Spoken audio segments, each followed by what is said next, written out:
Em meio às acusações da Coreia do Sul de que há soldados norte-coreanos lutando na Ucrânia, apoiando a Rússia, a irmã de Kim Jong-un diz que tanto a Ucrânia quanto a Coreia do Sul são cães maus, domesticados pelos Estados Unidos. Nós temos essa figura muito conhecida para quem acompanha toda a geopolítica da Ásia, da Coreia do Sul e assim por diante, que é a possível sucessora aí de Kim Jong-un. Kim Jong-un está na linhagem ali sucessória dos governantes ditatoriais da Coreia do Norte desde quando houve a ascensão ao poder da família de Kim Jong-un ao poder. E ela é a possível sucessora aí, e tem estas percepções e afirmações.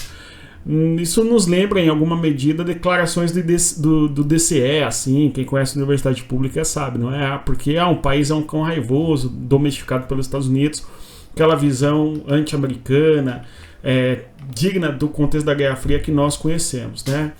Hoje é dia 23 de outubro de 2024 e é sobre estes e outros assuntos que nós iremos falar, mas antes de avançar vou pedir a você que deixe o like, se inscreva no canal e divulgue o nosso conteúdo das pessoas que gostam de geopolítica. E você que quer aprofundar o seu conhecimento em geopolítica, dê uma olhada aí no nosso material de estudos, um e-book feito para você que quer sair da superfície e saber quais caminhos seguir na hora de estudar geopolítica, geografia, história e política, tripé da geopolítica importante para compreender o que ocorre no mundo. Pessoal, então os assuntos aqui se referem, portanto, aí a soldados da Coreia do Sul na Ucrânia.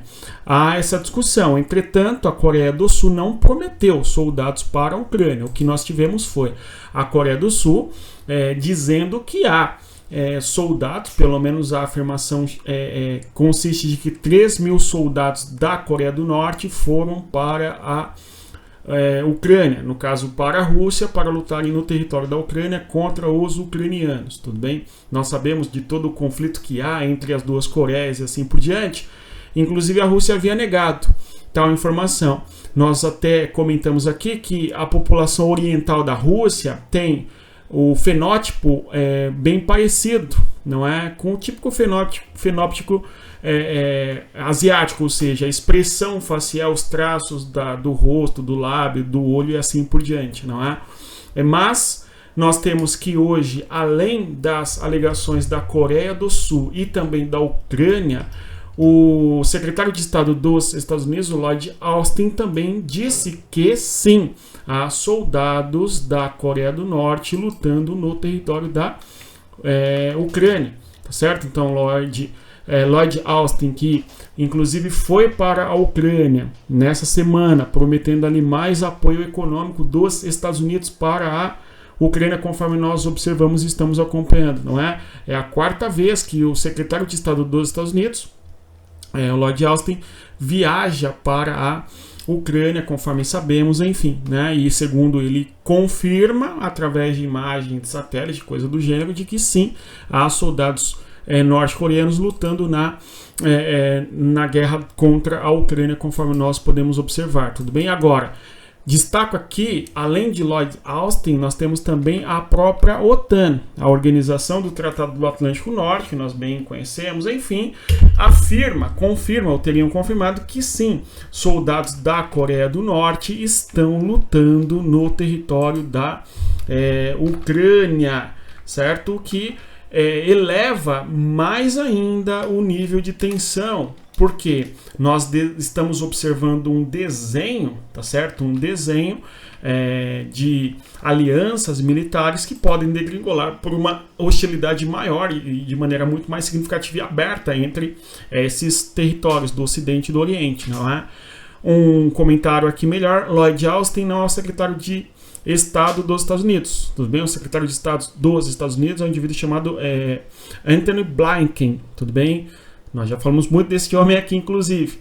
No caso, Lloyd Austin é secretário de Defesa, tá certo? É uma espécie de secretário de Defesa, tudo bom? Que no Brasil nós temos aí o Ministério da Defesa, certo? E no Brasil nós temos o Ministério das Relações Exteriores. A equivalência, no caso, Lloyd Austin seria da Defesa e não de Estado, não é o diplomata, tá bom? Então fiquemos atentos que é o ministro da Defesa dos Estados Unidos que está confirmando isso, tá certo? E em tese, é o principal nome das Forças Armadas dos Estados Unidos. Tudo bem? Em termos de política, pelo menos. Né? Enfim, então, aliados da Ucrânia, enfim, afirmando aí que realmente há soldados da Coreia do Norte lutando na guerra contra a Ucrânia. Resta saber o quanto a Coreia do Sul está disposta a disponibilizar não só armamentos e tal, mas também eventualmente soldados. Né? Vamos acompanhar o que se desdobrará disso. Tá? Segundo as afirmações, 3.000 soldados teriam ido para a Ucrânia. Agora, um dado importante que saiu a informação hoje é de que há deserções, ou seja, soldados da Coreia do Norte no fronte de guerra acabam abandonando o posto, ok? Deixando ali o posto de guerra e foram até presos, segundo saiu nas informações que nós acompanhamos no dia de hoje, não é? Hoje é dia 23 de outubro de 2024, tudo bem? Tais informações, conforme nós sempre chamamos atenção aqui, elas são truncadas, né, gente? Porque existem torcidas, conforme vocês podem observar, alguns idiotas vêm falar que eu sou Roussetti, mas o fato é que a Coreia do Sul e o seu sistema de inteligência, que primeiro estava afirmando que soldados da Coreia do Norte estavam indo lutar na guerra da Rússia com a Ucrânia, tudo bem? E nós falamos sobre isso. Agora, quando nós temos a Ucrânia falando, e na sequência nós temos agora os Estados Unidos e a OTAN se manifestando nesse sentido, fica uma situação muito mais provável, tudo bem? E as notícias de que os soldados até desertaram e foram presos. Por que eu tenho esse cuidado aqui? Eu vi certos grupos aí mostrando os soldados treinando de longe, atrás do muro, falando, olha lá os soldados da Coreia do Norte, né? Indo treinando em campos de treinamento ali da Rússia para lutarem na guerra contra a Ucrânia, né? Não faz o menor sentido confiar num tipo de imagem desse jeito. Poderiam falar que é soldado da PQP também, né? Mas há a possibilidade, em especial quando nós observamos o movimento geopolítico de aproximação entre a Rússia e a Coreia do Norte. Isto porque há uma aproximação geopolítica importante entre os dois países. Em setembro de 2023, nós tivemos que houve um encontro entre o Putin e o Kim Jong-un, tá? Onde eles vão afirmar parcerias. Tá? E ali naquele contexto, a discussão que se trouxe foi de que a Coreia do Norte forneceria armas para a Rússia em troca de receber tecnologia de satélites e coisa do gênero. Tudo bem? Tecnologia para o sistema militar da Coreia do Norte também, mesmo porque muitos dizem que não. A Coreia do Norte precisa de tecnologia mais avançada para conseguir colocar em órbita satélites e eventualmente até testar os seus mísseis e todo o seu sistema militar voltado à defesa, né? Especialmente as questões nucleares. Tá? Então há uma aproximação. E agora, em junho de 2024, nós tivemos um outro encontro entre a Rússia, não é, e a Coreia do Norte. De modo que o Kim Jong ganhou até um carro de luxo, né? É muito curioso isso.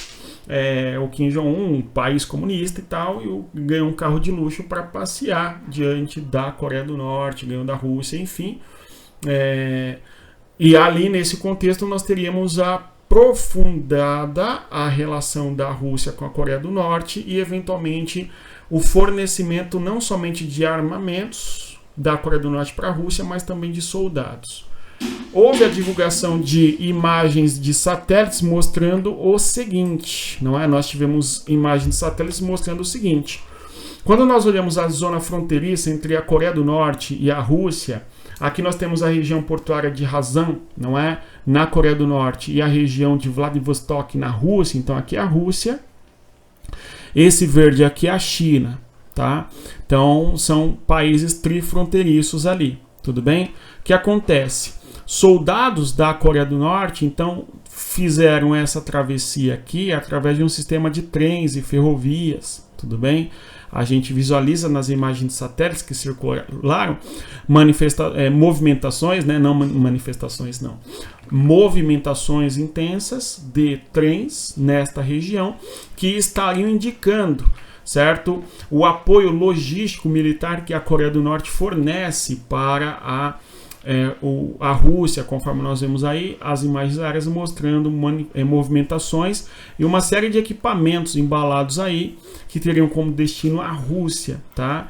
Mas a cobertura e coisas do gênero fez com que não se confirmasse se há soldados, tudo bem? Mas sim, equipamentos com certeza saíram da Coreia do Norte, segundo as imagens, em direção à Rússia.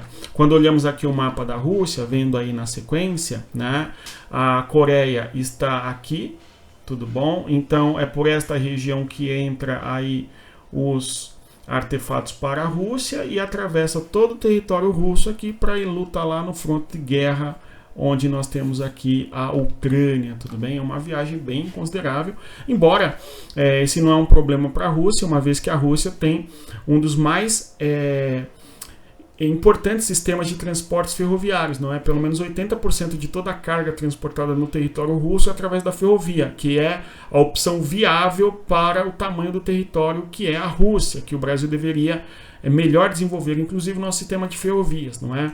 Em torno de 80% de toda a carga transportada na Rússia é ferrovia, de modo que desde Moscou até Vladivostok nós temos uma infraestrutura ferroviária, certo? Possibilitando cruzar todo o país de leste a oeste através de ferrovias. De automóveis é algo muito difícil, em decorrência do tamanho da Rússia. A Rússia tem uma enorme extensão territorial, é o maior país do mundo em termos de território, conforme sabemos, então a opção mais importante é sim o desenvolvimento de sistema logístico de ferrovias, ou com ferrovias e coisa do gênero, né?